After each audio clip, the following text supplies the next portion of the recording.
Here is the finished PVC pipe cutters, completed. They are painted, cleaned. The blade has been sharpened, cuts well. So this is completed. Everything's done.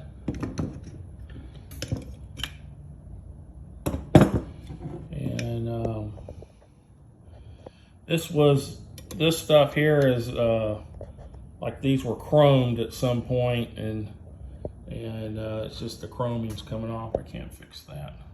I could paint it, but I'm not going to. So completed, works. If you remember, this is similar to the other set I had. It's what they look like, similar to this. That's where they came from.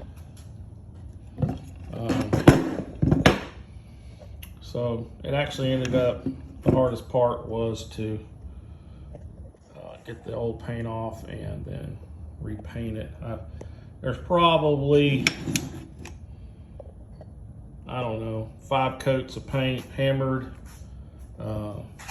gray paint on these. And so anyway, that's it.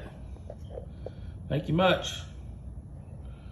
This is Murray Graham signing off.